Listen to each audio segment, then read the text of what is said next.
Last class में हम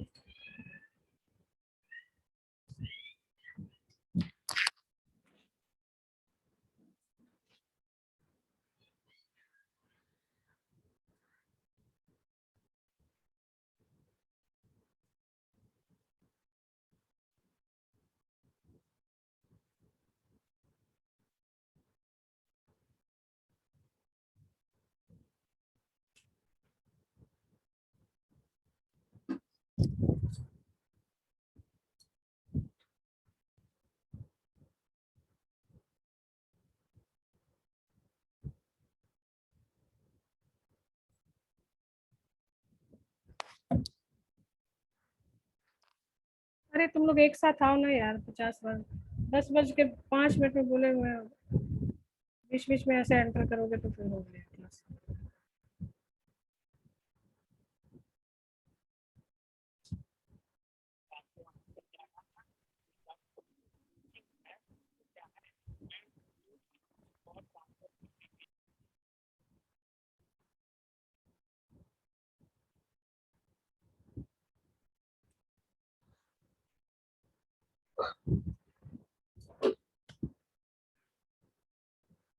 शुरू करते हैं, ठीक है ना। जो लास्ट क्लास है उसमें हम वायरोलॉजी एंड मेडिकल माइक्रोबायोलॉजी के बारे में डिस्कस कर रहे थे और पूरा नहीं हो पाया था, तो शुरुआत करने के पहले सब कोई हो या आप गायब हो? वीडियो ऑन करो, सब कोई एक बार पहले दिखाओ हमको। हम वो अभी सब लोग आ रहे हैं। हाँ आ रहे हैं तो हम बैठ के उनका इंतजार करते रहें? क्लास का टाइम हो गया, कितना देर तक आते रहेंगे? तो इसका हम एक ब्रीफ थोड़ा सा पीछे जो बढ़ाए उसका हम क्या हो गया?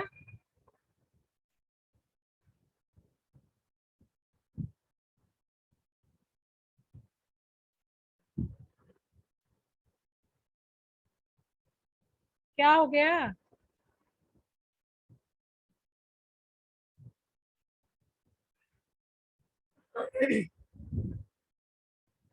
तो इसका हम पहले brief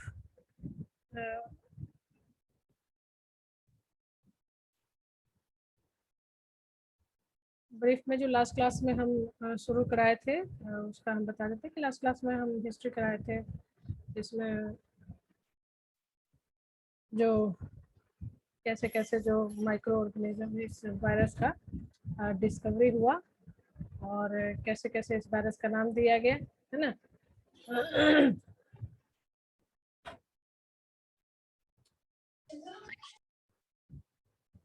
different forms of virus के बारे में हम बता चुके थे कि वायरस जो है वो कई शेप में हो सकता है। रॉड शेप हो सकता है, हेक्सागोनल शेप हो सकता है, राउंड शेप हो सकता है, टैडपोल शेप हो सकता है। ये डिफरेंट फॉर्म्स ऑफ वायरस हैं और जो मोस्टली प्लांट वायरस होते हैं वो रॉड शेप होता है। प्लांट वायरस का एग्जांपल है टोबैको मोज़ेक वायरस, जो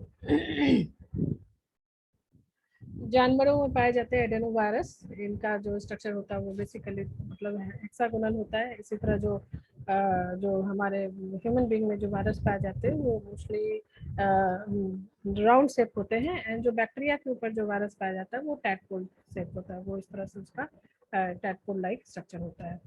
और एक वायरस का जो स्ट्रक्चर होता है, वायरस जो होता है वो सिर्फ एक न्यूक्लिक एसिड एंड एक प्रोटेक्टिव कोट ऑफ प्रोटीन जिसको कि कैप्सिड कहा जाता है। और ये कैप्सिड जो है वो again smaller unit of protein सब यूनिट से बने होते हैं जिनको कि कैप्सोमियर बोला जाता है, ठीक है ना। वायरस जो है वो सिर्फ न्यूक्लिक एसिड का बना होता है। न्यूक्लिक एसिड के ऊपर उसके प्रोटेक्टिव कोट होते हैं जिनको कि हम लोग कैप्सिड बोलते हैं। जो प्रोटीन कोट होता है उसको कैप्सिड बोलते हैं। एंड जो कैप्सिड का जो यूनिट होता है, स्मॉलर यूनिट जो होता है, जिसको कि हम लोग कैप्सोमियर कहते हैं। अब जो वायरस है, एक कंप्लीट वायरस जिसमें कि प्रोटीन एंड न्यूक्लिक एसिड पाए जा रहे हैं, कंप्लीट जो पैथोजेनिक वायरस होता है, जो कि that virus are completely able to infect any body, any persons, any human being, any animals or plants and virus. So this type of virus are known as virion. एक complete जो infectious particle होता है virus का, उसको हम लोग विरियोन बोलते हैं। ये याद रखना, ये कई बार पूछा जा सकता है।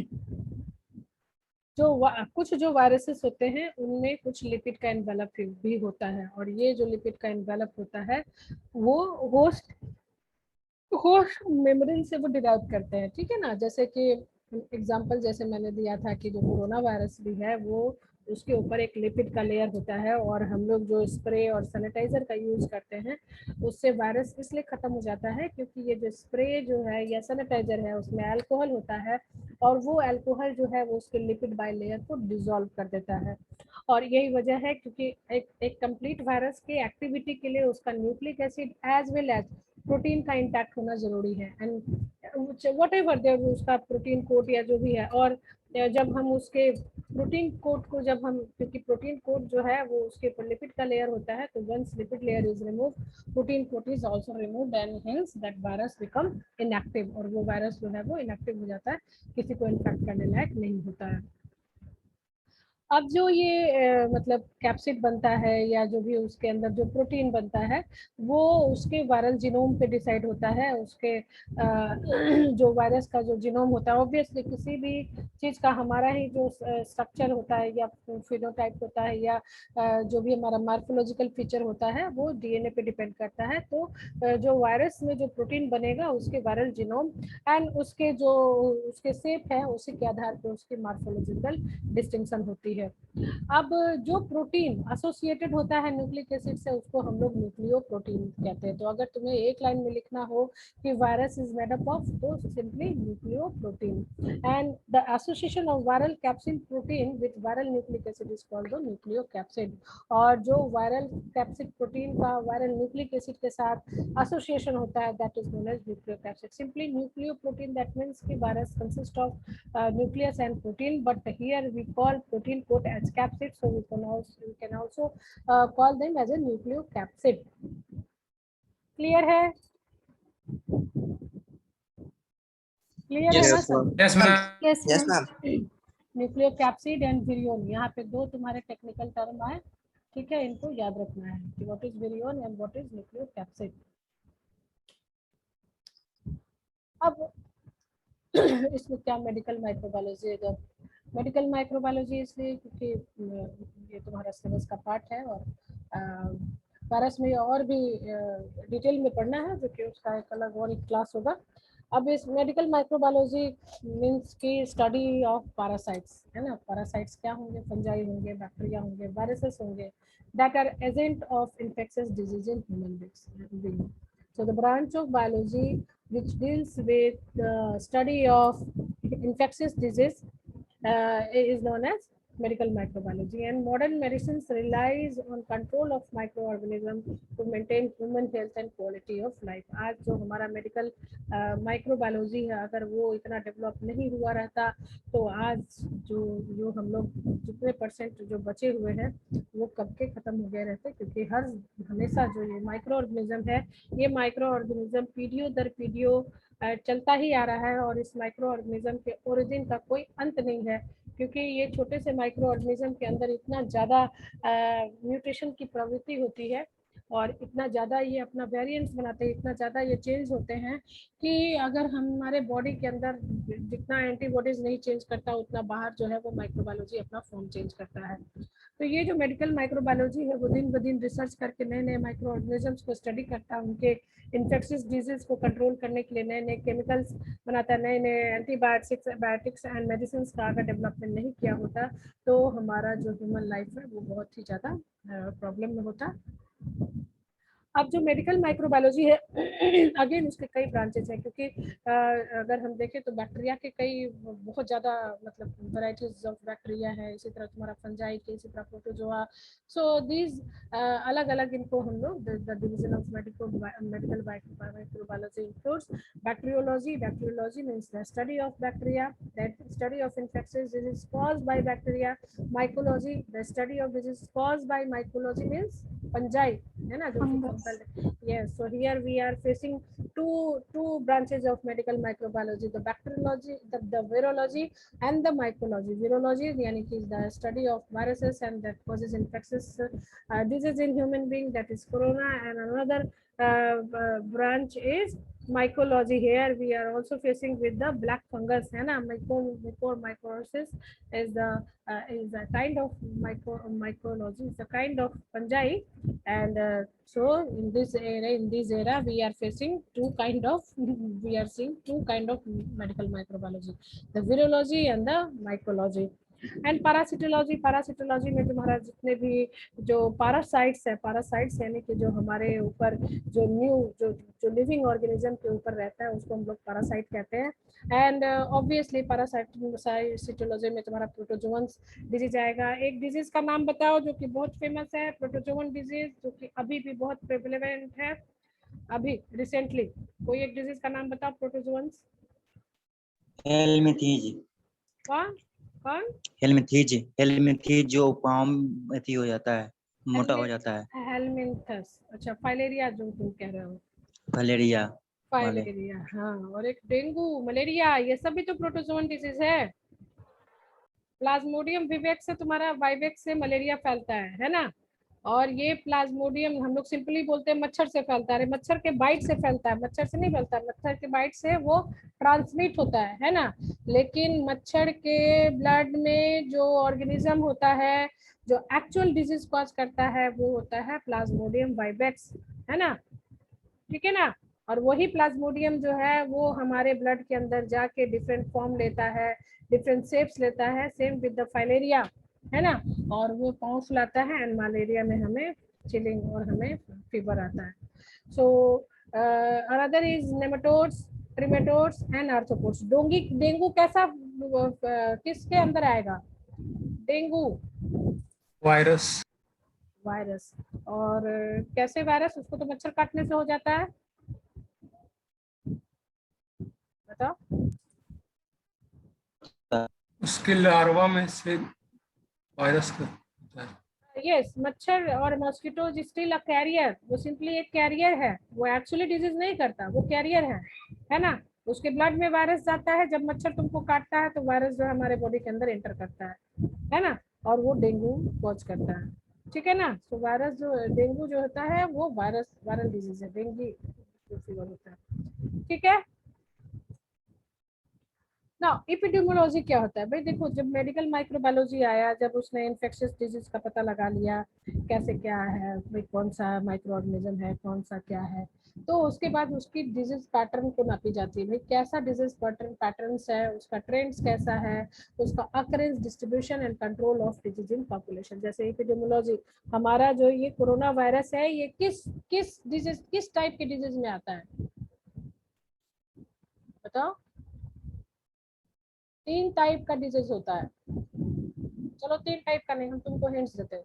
सपोज करो कि पटना में कोई बीमारी फैला, ठीक है, और वो मतलब कि पटना में ही रह गया, मतलब पटना से वो बाहर नहीं गया, बाहर इन द सेंस कि वो इवन दिल्ली तक भी ये डिजीज नहीं पहुंचा. वैसे डिजीज को क्या बोलोगे? एपिडेमिक बोलोगे. और कोरोना वायरस कैसा है? पैंडेमिक. और अगर हम सिर्फ पटना की बात करें तो वो एपिडेमिक हो जाएगा मैम, क्योंकि वो और फैला नहीं ना, एक ही जगह पे हुआ, इसलिए इसको तो एपिडेमिक नहीं, वो इंडेमिक होगा. Yes ma'am. अगर वो सिर्फ पटना में फैला, मींस इंडिया के सिर्फ एक स्टेट में फैला, तो वो इंडेमिक डिजीज होगा. ठीक है ना. ENDEMIC, right. अगर मान ली जाए कि पटना से वो दिल्ली तक फैल गया, दिल्ली से फिर मुंबई फैल गया, मुंबई से मतलब कि पूरा ऑल ओवर इंडिया में फैल गया, है ना, यानी कि एक कंट्री तक रिस्ट्रिक्ट रहा, है ना, तो वैसे डिजीज को हम लोग कहेंगे epidemic, right. Correct. And pandemic means global, फैल गया, पूरे विश्व में फैला हुआ है. तो कोरोना इज पैंडेमिक डिजीज, है ना. और सूरत में जो एक प्लेग फैला था वो कैसा डिजीज कहलाएगा? एंडेमिक. इंडेमिक कहलाएगा, क्योंकि वो सूरत तक ही रिस्ट्रिक्ट रहा, है ना. वो फैल सकता था, बट मेडिकल माइक्रोबायोलॉजी और वहाँ पे जो प्रशासन है वो काफी उसको स्ट्रिक्ट करके और वहीं का वहीं उसको खत्म कर दिया गया, ताकि वो दूसरे हमारे इंडिया के भी किसी स्टेट में नहीं फैला। So that disease was endemic, restricted to only one area, only one state, है ना, ठीक है। और epidemic, the disease spread within country, है ना, but not outside the country, उसको हम लोग epidemic बोलेंगे। And pandemic that spread within large scale, है ना, all over global area पे अगर फैल जाएगा तो that disease is known as the pandemic, है ना। तो अब तो एपिडेमियोलॉजी मींस यही हो गया कि तुम्हारा डिजीज पैटर्न, ट्रेंड्स, उसका अकरेंस, डिस्ट्रीब्यूशन, कहाँ से क्या हुआ, कैसे उसका डिजीज फैला पॉपुलेशन में, ये जो ब्रांच, ये जो साइंस है उसको हम लोग एपिडेमियोलॉजी बोलते हैं। And it's also deals with disease tracking and prevention, कैसे हम लोग डिजीज को प्रिवेंट कर सकते हैं, उसका हमेशा ट्रैकिंग। जैसे अभी now we are in the term of epidemiology, we are studying epidemiology. Corona का हम लोग हर समय एक एक न्यूज जो है उस पे हम लोग ट्रैक कर रहे हैं, कहाँ फैला, है ना, उसके हम लोग कैसे उसका वैक्सीन निकाल सकते हैं, कैसे उसका दवाई निकाल सकते हैं। ये अभी का जो साइंस है वो इंटायरली अभी मेडिकल माइक्रोबायोलॉजी पे पूरी तरह से कॉन्सेंट्रेटेड है ना। अब these are some of the pathogens, और उससे कुछ डिजीज है जो कि कुछ इंपॉर्टेंट डिजीज तुम लोग जरूर याद रख लेना क्योंकि वो आएगा। जैसे स्टेफाइलोकोकस ऑरियंस, है ना, ये स्टेफाइलोकोकस टॉक्सिक शॉक सिंड्रोम लगाता है।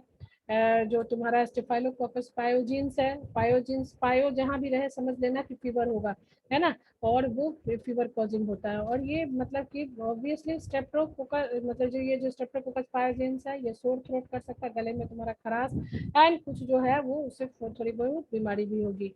स्टेप्टोकोकस निमोनिया, ये निमोकोकल मतलब कि निमोनिया कॉज करता है। Neisseria gonorrhoeae sexually transmitted infection, STD disease जो होता है निजेरिया गोनोरिया करता है। मेनिंजाइटिस जो होता है, निजेरिया मेनिंजाइटिस जो होता है वो मेनिंजाइटिस करता है। बोटेला जो होता है respiratory disease, chorionic bacterium diphtheria, ये डिप्थीरिया, मेनिंजाइटिड, एसटीडी, ये सब इंपॉर्टेंट हो सकते हैं। डिप्थीरिया नाम से है, जैसे chorionic bacterium diphtheria, gas gangrene perfusion करता है। इन दोनों में डिफरेंस कई बार पूछ सकता है कि डिप्थीरिया कॉज बाय, तुमको चॉइस भी गलत दे सकता है, clostridium perfusion, no that choice is wrong, diphtheria cause by corynebacterium diphtheria. इसी तरह साल्मोनेलोसिस जो होता है साल्मोनेला टाइफिमेरियम से होता है। डिसेंट्री जो है सिगेला डिसेंट्री से होता है। विब्रियो कोलेरा कौन कस करता है, विब्रियो कोलेरा। कोलेरा भी किसी मतलब हमेशा टाइम टू टाइम कोलेरा जो होता है क्योंकि पानी से होता है, तो ये टाइम टू टाइम जो है वो इसका भी कोलेरा का भी कहीं कहीं पे जो डिजीज जो है वो देखने में आता है। इसी तरह बल्बोनिक प्लेग जो है वो अर्सिनिया, जो ये प्लेग है जो कि सूरत में फैला था वो किससे फैला था, यर्सिनिया पेस्टिस, पहले इसको पास्चुरेला पेस्टिस बोला जाता था। पैलिडियम जो होता है ये सिफिलिस कॉज करता है। प्रोपेनिबैक्टर मैक्ने जो है वो एक्ने कॉज करता है। तो इसमें कुछ डिजीज जैसे tetanus, diphtheria, gas gangrene, cholera, ठीक है, प्लेग, सिफिलिस, समटाइम सिफिलिस भी इम्पोर्टेंट है, ठीक है ना। और ये सब चीजें जो है वो तुम्हारे लिए इम्पोर्टेंट है। निमोनिया कौन कॉज करता है, तो स्ट्रेप्टोकोकस निमोनिया, पहले इसको डिप्लोकोकस निमोनिया बोला जाता था, अब इसको स्ट्रेप्टोकोकस निमोनिया बोला जाता है। तो ये कुछ जो है वो लिस्ट ऑफ डिजीज है, इनमें कुछ इंपॉर्टेंट जरूर याद रखना, ठीक है। ये तुम्हारा चैप्टर खत्म हो गया।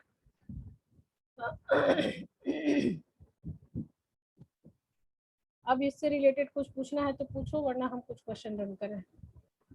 मैम मेनिंजाइटिस में क्या होता है? मेनिंजाइटिस होता है वो आजकल भी थोड़ा सा मतलब होता है, वो ब्रेन का डिजीज होता है। ब्रेन में जो है वो मतलब कि स्वेलिंग या ब्रेन में कुछ ट्यूमर जैसा होता है, मीनिंग है ना, नर्व वगैरह का ये डिजीज है, ठीक है। जो कि आजकल जैपनीज इंसेफेलाइटिस जो सुन रहे हो ना, वो भी जो करता है ब्रेन में ही जाके अफेक्ट करता है, ठीक है। Okay ma'am. मैम बोलो। मैम जब बॉडी से बाहर वायरस होता है मतलब डीएक्टिवेट फॉर्म में, तो उसको वायरोन भी बोल सकते हैं ना? बॉडी से बाहर विरियन नहीं बोल सकते उसको, क्योंकि देखो विरियन कहने का मतलब कि इन्फेक्शियस पार्टिकल, ठीक है ना, कंप्लीट इन्फेक्शियस पार्टिकल। तो जब तक वो हवा में है ना, किसी बॉडी के संपर्क में नहीं आया, तो वो तुम्हारा इनएक्टिव है, वो इन्फेक्शियस पार्टिकल नहीं है। हालांकि उसका प्रोटीन और सब कुछ है, लेकिन वो इन्फेक्शियस पार्टिकल नहीं है। विरियन कहेंगे इन्फेक्शियस पार्टिकल को, वही पार्टिकल जो कि इन्फेक्शियस होगा। अगर तुम्हारे बॉडी के अंदर एंटर कर गया तो तुम्हारे बॉडी से डायरेक्ट किसी और में एंटर करेगा, तब वो तुम्हारे बॉडी के अंदर जो है वो इन्फेक्शियस पार्टिकल कहलाएगा, वो विरियन कहलाएगा। ठीक है, जो इन्फेक्शन कॉज करेगा वही विरियन कहलाएगा। इनएक्टिव वायरस को हम लोग विरियन नहीं बोलेंगे। ठीक है, यस और कुछ पूछो।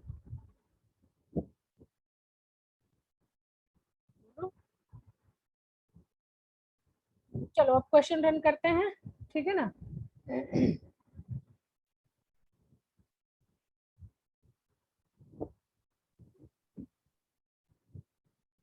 से रिलेटेड क्वेश्चंस बहुत सारे हैं।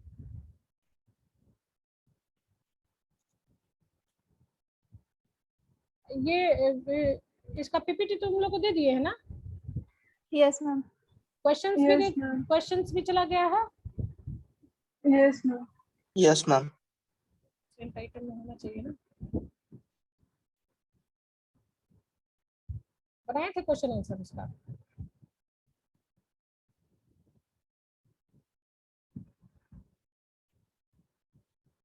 क्वेश्चन आंसर बनाए थे इसका? देखे थे? क्लास तुम लोग का लगातार रहता है ना, संडे उंडे को भी लगता है कोई क्लास करता है तुम लोग का, नहीं? Yes ma'am. ये एक्स्ट्रा क्लास चल रहा है या पहले कुछ मतलब क्लास नहीं हो पाया उसी के लिए चल रहा है? पहले क्लास बहुत डिले से हुआ था, तो इसीलिए सिलेबस पीछे हो गया। सिलेबस कवर करने के लिए।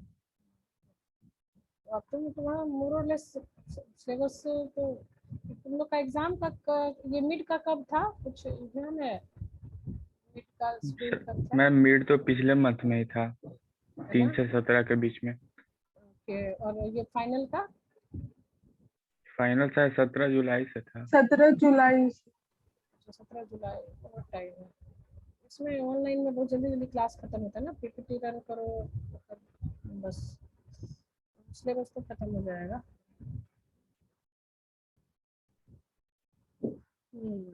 क्वेश्चंस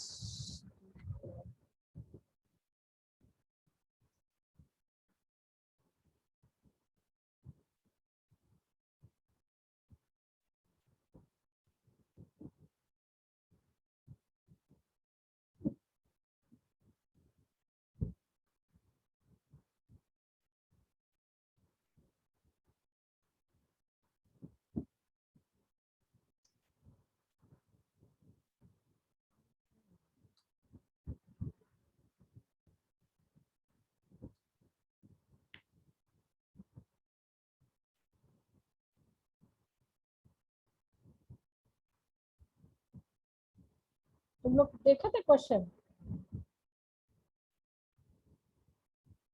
इस चैप्टर का नहीं देखा था मैं।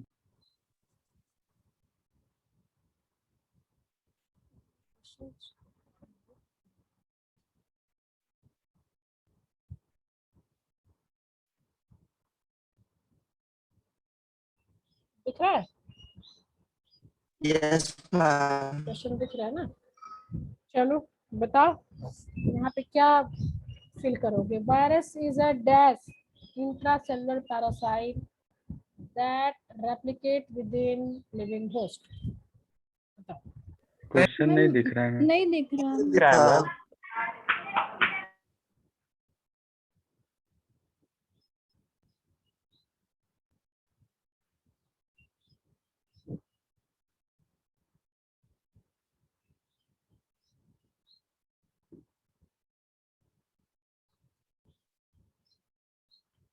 अब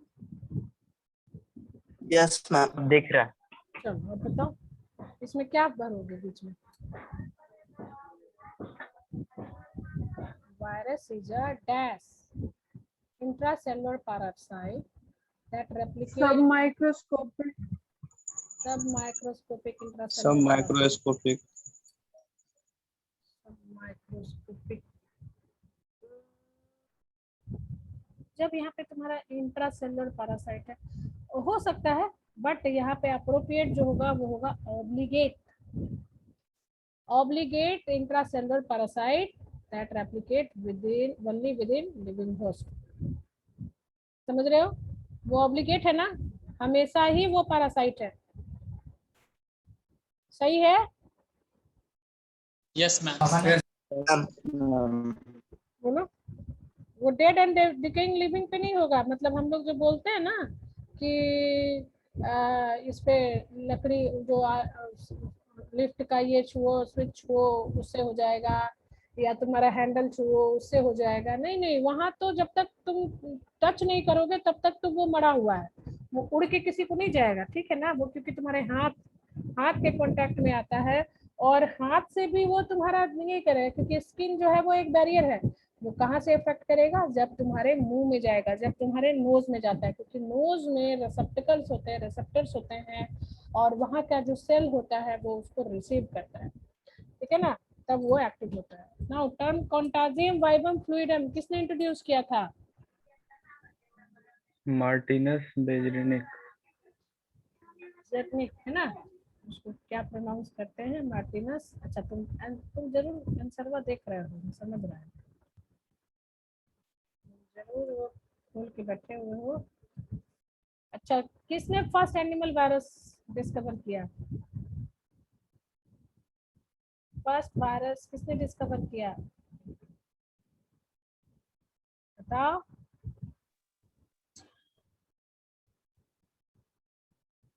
बोलो। ये भी था ना, किसने किया था? अच्छा सॉरी, एनिमल वायरस बोल रहा है, adeno virus. Animal virus, adeno virus किसने किया था? देखो आंसर भी थोड़ा दिखा दिया। मैम लॉफेलर। अच्छा, सब Paul. लॉफलर एंड फ्रोस्ट उसको हम लोग कहते हैं। ये फेट्रिक और पॉल नहीं भी याद रखो, टी एफ एन पी इसका डॉट याद रखो। Loeffler and फ्रॉच। टीएमबी कैसा है? तुम लोग सब आंसर देखे हुए हो, तभी सब माइक्रोस्कोपिक बोले। चलो, टीएमबी कैसा है? Bacteriophage. हाँ, रॉड शेप है। प्रोटीन कोड वायरस का कैसा, किस चीज से बना हुआ होता है? बताओ। कोग जो स्मॉल सब यूनिट होता है उसको क्या बोलते हैं? Capsomer. Capsomere. Okay. A complete virus having nucleic acid and protein coat as envelope is known as, बोलो, complete virus। Capsid coat. नहीं, a complete virus having nucleic acid and protein coat as envelope is known as, पूरा का पूरा वेरियोन। हाँ, complete virus पूछ रहा है ना तुम्हारा। अच्छा सॉरी, न्यूक्लियोकैप्सिड। अच्छा, यहाँ पे ये पूछ रहा है कि complete virus having nucleic acid and protein coat as nucleocapsid. ठीक है, इन्फेक्शियस लगेगा तब ही उसमें विरियोन डालना, ठीक है ना। जब इन्फेक्शियस दे देगा तब विरियोन रखेगा, ओके। अच्छा, एनिमल वायरस जो है वो मोस्टली किस शेप का होता है? Spherical. स्फेरिकल रॉड से। स्फेरिकल होता है। प्लांट वायरस, फिर रॉड शेप कौन बोला? स्फेरिकल भी होगा, रॉड शेप भी होगा। काजल बोली तुम? यस मैम, दोनों निकल गया। दोनों कैसे होगा? एक ही होगा ना। स्फेरिकल होगा मैम। स्फेरिकल होगा। Plant virus? Plant virus rod से। और बैक्टीरियल वायरस? कैटकोन से। यस। ठीक है। अच्छा, मतलब study of disease pattern and their occurrence and trends is known as, अभी बताया है। Epidemiology. Etiology. Okay. And corona कोविड-19 is a dash type virus. किस तरह का वायरस है? पैंडेमिक। पैंडेमिक टाइप वायरस है। इसमें तुम उसका आरएनए डीएनए भी लिख सकते हो। आरएनए टाइप वायरस है, इन्वेलप वायरस है, इन्वेलप वायरस है। पैंडेमिक टाइप अगर डिजीज के आधार पे पूछेगा, इसमें पैंडेमिक भी डाल सकते हो, पैंडेमिक टाइप, इन्वेलप वायरस, है ना, या कह सकते हो आरएनए वायरस। कुछ भी फिल इन द ब्लैंक्स में ऐसा कुछ फिक्स नहीं होता है कि एकदम यही का यही होगा, ठीक है ना। चलो दूसरा हम देते हैं। इसका सब क्वेश्चन आंसर तो तुम लोग कुछ जा चुका है ना। Yes ma'am. Yes, ma'am. True and false. Multiple choice.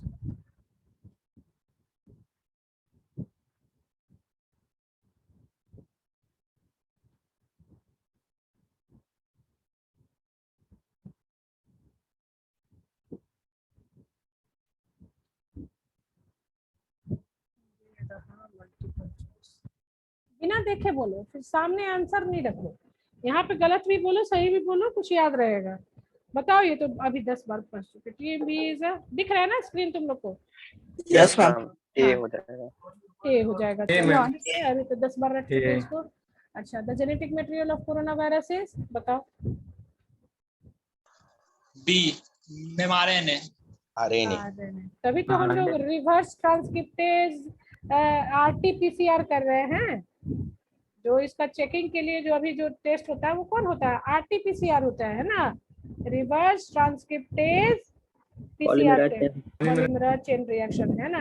क्योंकि आरएनए होता है और इसका आरएनए से क्या करवाते हैं, पहले डीएनए बनवाते हैं एंड देन उस डीएनए को हम लोग कई टाइम ये करते हैं, क्योंकि बहुत कम आरएनए चाहे डीएनए होता है ना इसके उसमें। उसके बाद उसको हम लोग पीसीआर में उसका मल्टीपल डोज बनाते हैं, ठीक है ना, और तब उसका स्टडी करते हैं, राइट। क्योंकि हमारे बॉडी में जो मतलब जो डीएनए होगा हमारे सैंपल से लिया जाता है, हमारा सैंपल चेक किया जाता है, तो जो भी आरएनए होगा वो तो वायरस का ही होगा, है ना। मतलब उसका स्टडी, हमारा जो आरएनए पैटर्न है और उसका आरएनए पैटर्न है उसमें तो डिफरेंस होगा, है ना। उसका जो डीएनए पैटर्न है, हमारा डीएनए पैटर्न है, उसका डिफरेंस होगा, तो फिर यही चेक किया जाता है ना। अच्छा, एड्स कॉजिंग वायरस में मतलब कि बताओ। HIV। HIV। ठीक है। हाँ, अब देखो अब आ गया ना, infectious viruses. And infectious viruses virion हो जाएगा। और ये प्रियोन्स क्या है बताओ? जब ये नहीं आता हाँ। होगा बॉडी में तो उसके बाद। नहीं, प्रियोन्स हो गया कि ये प्रोटीन कोड, जैसे कि विरियोन्स है ना, ये कंप्लीट वायरस है जो कि इन्फेक्शियस डिजीज है। और विरियोन्स मतलब कि अगर हम कंप्लीट वायरस की बात करें, अब देखो, अब तो उसमें दो जो कंपोनेंट है, प्रोटीन भी है और तुम्हारा न्यूक्लिक एसिड है। तो पहले तो बोला जाता है कि दोनों जब असेंबल रहेगा तभी इन्फेक्शियस होगा, लेकिन कुछ डिजीज जो है ये भी देखा गया कि अगर इवन इसका प्रोटीन कोड जो है वो भी डिजीज करता है ना। तो जो प्रोटीन कोट, वैसा वायरस जिसका प्रोटीन कोट इन्फेक्शियस हो, जिसका प्रोटीन इन्फेक्शियस हो, उसको हम लोग प्रियोन्स बोलते हैं, ठीक है। आई बात समझ में?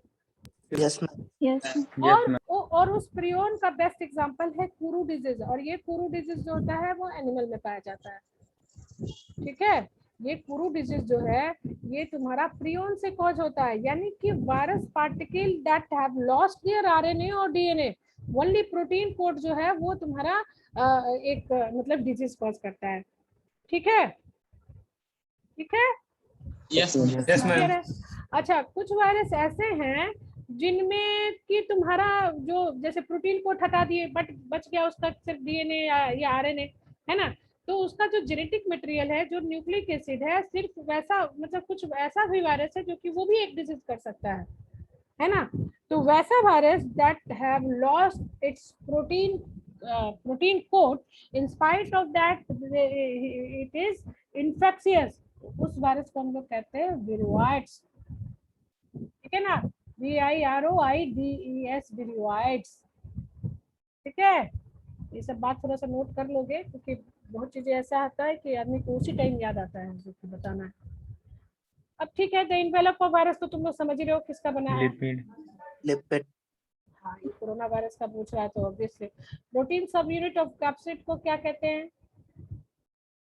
10 बार बताया इसमें है कैप्सुमेर। कैप्सुमेर।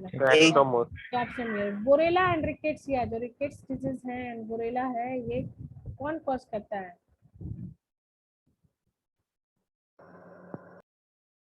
बताओ। Animal ma'am. Disease are animal. तुम्हारा आर्थ्रोपोड से है, आर्थ्रोपोड बोरेला एंड रिकेट्सिया जो है ना, ये प्रोटोजोवन डिजीज है बेसिकली, ठीक है ना। और मतलब कि ये जो प्रोटोजुआ है वो आर्थ्रोपोडा में पाए जाते हैं, मतलब कि कीड़ा होता है उसमें पाए जाते हैं, आर्थ्रोपोड्स के जो इंसेक्ट्स होते हैं उसमें पाए जाते हैं, उनके काटने से होता है, मतलब बेसिकली बीटल्स वगैरह के काटने से ये बोरेला एंड रिकेट्सिया होता है, जो कि फंगल है ना। हालांकि ये फंगल है, रिकेट्स एक अलग ही तुम्हारा टाइप का ऑर्गेनिज्म है, ठीक है, जो कि रिकेट्सिया कॉज करता है, उसके बारे में पढ़ना नहीं है तुम्हें, लेकिन वो मतलब कि वो वायरस होता है और ये आर्थ्रोपोड्स में वो कैरियर होता है। Dengue is a type of B viral viral signs of disease transmission is known as etiology, ठीक है ना। एपिडेमियोलॉजी जो हो गया वो सारा कुछ तुम्हारा कवर करता है, डिजीज ट्रांसमिशन, अक्रेंस, उसका ये सारा कुछ, उसको बोलते हैं हम लोग एपिडेमियोलॉजी। लेकिन जब सिर्फ डिजीज ट्रांसमिशन की बात कर रहे हो तो that science is known as aetiology. Clear है? Yes ma'am.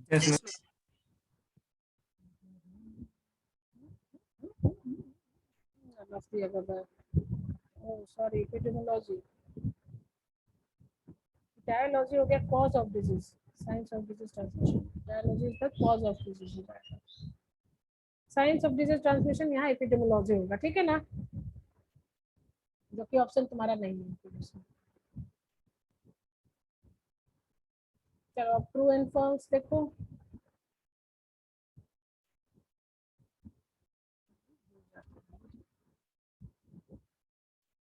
अब आ गया तुम्हारा ट्रू एंड फॉल्स।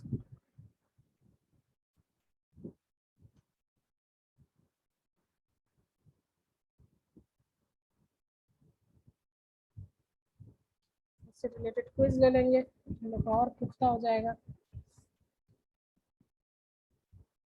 बताओ, zoonotic diseases are the diseases transmitted through plants, सही है कि गलत? नो मैम गलत है, फॉल्स। मैम फॉल्स है। जूनोटिक जो होता है एनिमल से होता है, ह्यूमन में। हाँ ठीक है, तो इस हिसाब से कोरोना किस तरह का डिजीज हो गया? ये भी तो हुआ जेनेटिक डिजीज ही हो गया, क्योंकि बैट से आया था ये। इनिशियली ये एनिमल बैट, मतलब ये बैट से क्या आया था, ये तो अभी तक ये लोग फुल प्रूफ नहीं दे पाया कि इसको लैब में तैयार किया गया है या बैट से आया है। हालांकि ये जो वायरस है ना, ये उसी टाइप का वाइल्ड टाइप ऑफ एनिमल में ही पाया जाता था, लेकिन लोगों का ये मानना था क्योंकि चाइनीज पीपल इसको खाते हैं, जैसे चिंपैंजी भी खाते हैं, वो बैट भी खाते हैं, वो हर तरह के वाइल्ड एनिमल्स को खाते हैं, तो हो सकता है कि उसके खाने से ये वायरस जो है उनके ब्लड में गया हो और उस आदमी से आदमी ये ट्रांसमिटेड होता गया है, ठीक है। टीएम भी एक रॉड से वायरस है, सही है कि गलत है?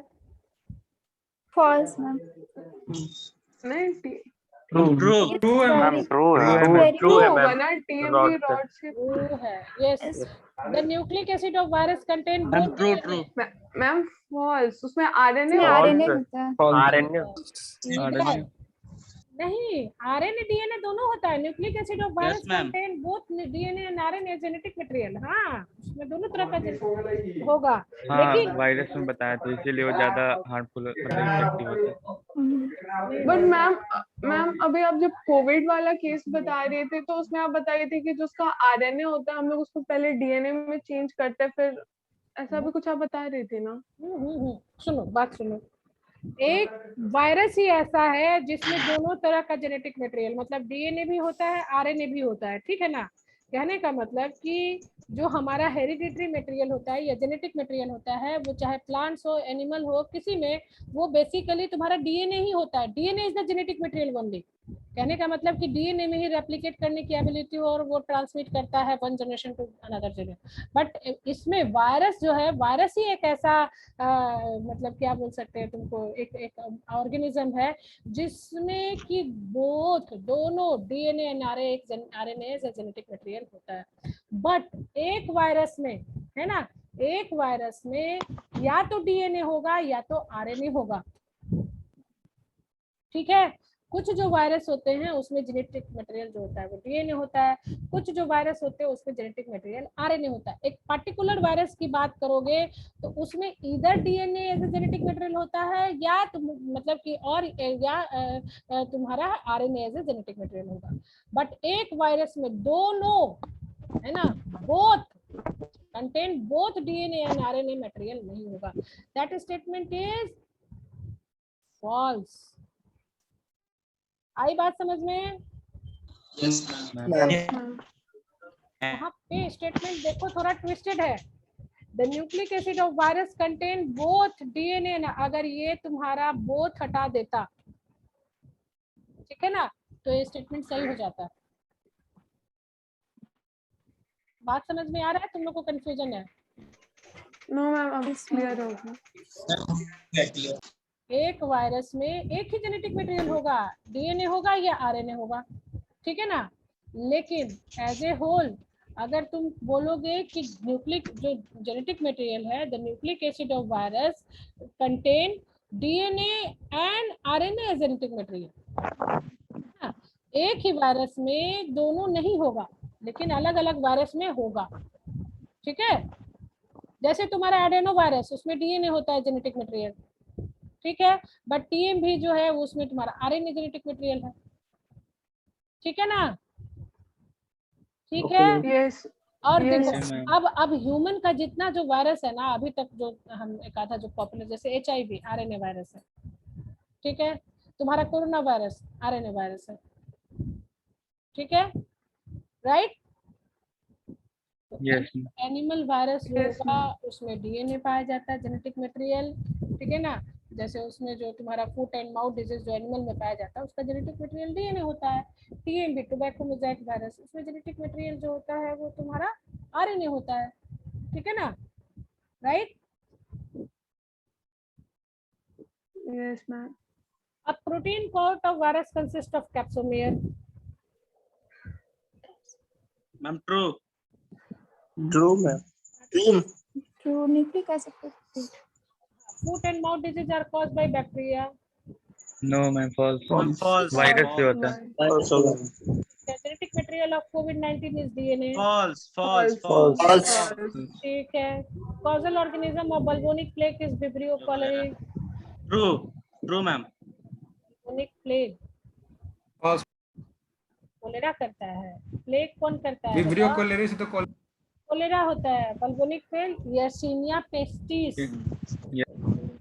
ठीक है।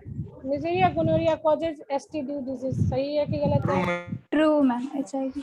Virus divide of nucleic acid is known as prions. बताओ बताओ, अभी अभी पीछे वाले क्वेश्चन में सही है, सही है। अगर वायरस में से न्यूक्लिक एसिड हटा दोगे तो सिर्फ तो और सिर्फ प्रोटीन लेयर बचेगा। हाँ उसका प्रोटीन प्रोटीन कोट लेयर से बचेगा। और वैसा वायरस जिसका प्रोटीन कोट भी इन्फेक्शियस होता है उसको हम लोग प्रियोन्स बोलते हैं, ठीक है। Yes yes ma'am. Corona virus is an enveloped होना चाहिए, as in enveloped type of virus having lipid coat of force, सही है कि गलत है? True ma'am. यस और ट्रू। सही हो गया। True false fill in the blanks multiple choice हो गया तुम्हारा। अब इसमें असाइनमेंट होगा। अच्छा असाइनमेंट का तुम लोग कौन कौन क्या असाइनमेंट दोगे, तुमको एक लिस्ट बना के दे दो, ठीक है, क्योंकि 5 मार्क्स का असाइनमेंट होता है। तुम्हारे पास हर चैप्टर का एक एक असाइनमेंट दिया हुआ है, राइट, सही है ना। अब Yes, तुम ma'am. लोग Yes, क्या ma'am. करो कि जैसे चैप्टर 1 2 3 4 5 लगभग 25-26 चैप्टर है, तुम लोग भी इतने ही रोल नंबर हो, तो रोल नंबर 1 चैप्टर नंबर 1 का असाइनमेंट लेगा, 2 chapter number 2, 3 chapter number 4, 4 chapter number 5, इस तरह से करके सबको ही अपना रोल नंबर वाइज हिसाब से चैप्टर में जो असाइनमेंट दिया हुआ है उसको करके तुम्हें सबमिट करना है। मैम अभी तो चैप्टर नंबर 5 ही तक हुआ है, लेकिन कोई बात नहीं, चैप्टर नंबर 5 तक हुआ है ना, तो तुम्हारे पास मटेरियल मतलब तुम्हारे पास मटेरियल तो सब जाएगा ही, ठीक है। अभी जैसे ये चैप्टर का जाएगा सब कुछ जाएगा, अभी तुम्हें नहीं सबमिट करना, लास्ट में ही करना है, ठीक है। तुम लोग पूछ रहे थे ना असाइनमेंट का, अभी पूरा कोर्स खत्म हो जाने दो, कोर्स खत्म हो जाएगा, सारा मटेरियल तुम्हारे पास चला जाएगा और उसमें असाइनमेंट तुम्हारा 1 बाय 1 चलता चला जाएगा। तो अभी मैम जिस तो तक असाइनमेंट एक ही ना बनाना है, मतलब रोल एक नंबर ही, जैसे एक। हर किसी को एक एक असाइनमेंट बनाना है ओके मैम, थैंक यू। और वो रोल नंबर के हिसाब से आएगा, ठीक है। जो और मैम चैप्टर नंबर फर्स्ट में असाइनमेंट है वो रोल नंबर 1 बनाएगा, जो सेकंड में वो रोल नंबर 2 रोल नंबर 2 बनाएगा, ठीक है। मान लीजिए कि कोई बीच में मतलब एब्सेंट है, कोई वो है ही नहीं ये रोल नंबर, या जा चुका, छोड़ के जा चुका, तो वो नेक्स्ट पे मूव कर जाएगा, ओके मैम। ठीक है। तो इस हिसाब से, और अब सिलेबस खत्म हो जाएगा, तो सिलेबस खत्म होने के बाद हमारे पास जो टाइम बचेगा उसमें हम असाइनमेंट का ही करेंगे। पहले हम लोग सिलेबस खत्म कर देते हैं, ठीक है ना। ओके मैम, और ईमेल आईडी पे जो आपने भेजा है कुछ कुछ असाइनमेंट वो सब कब करना है? अभी तो लगता है हम 5 ही भेजे है ना, यस मैम। 5 ही भेजे ना, वही तो बोल रहे हैं कि जैसे इसमें 25 चैप्टर है, लगभग टोटल तुम्हारा 25 चैप्टर इसमें तुम्हारा सबमिटेड है। इस 25 चैप्टर में एक एक असाइनमेंट है चैप्टर से रिलेटेड, देखो 18 19 20 26 चैप्टर है टोटल, ठीक है। इतना ही रोल नंबर तुम लोग का भी है, तो हर कोई जो होगा वो एक एक चैप्टर जो है वो अपना असाइनमेंट का करेगा, है ना। रोल नंबर 1 जो है वो इसमें का असाइनमेंट लेगा, इसमें भी असाइनमेंट है, रोल नंबर 2 उसमें का करेगा, इस तरह से अपना रोल नंबर वाइज जो होगा वो करेगा। अभी तुम्हारा चैप्टर 5 तक हम दे चुके हैं, ठीक है ना। अब नेक्स्ट तुम लोग को हम देंगे चैप्टर 6, राइट। और वो जो माइक्रोबियल टैक्सोनॉमी पढ़ाएंगे, इसका हम पहले ही तुम लोग को पावर पॉइंट दे देते हैं ताकि तुम लोग पढ़ के प्रिपेयर रहोगे, है ना, ठीक है। तो रोल नंबर 6 तक अभी हमारा पीपीटी असाइनमेंट जो है वो जा चुका है, राइट। रोल नंबर 6 तक अपना बनाना है तो बना के रख लो, मर्जी है तुम्हारा, ठीक है। Okay ma'am. नहीं मैम, बोल रहे थे कि आपने और भी असाइनमेंट दिया था, जैसे ओरिजिन ऑफ कोरोना डिजीज और माइक्रोस्कोप, ये सब भी था।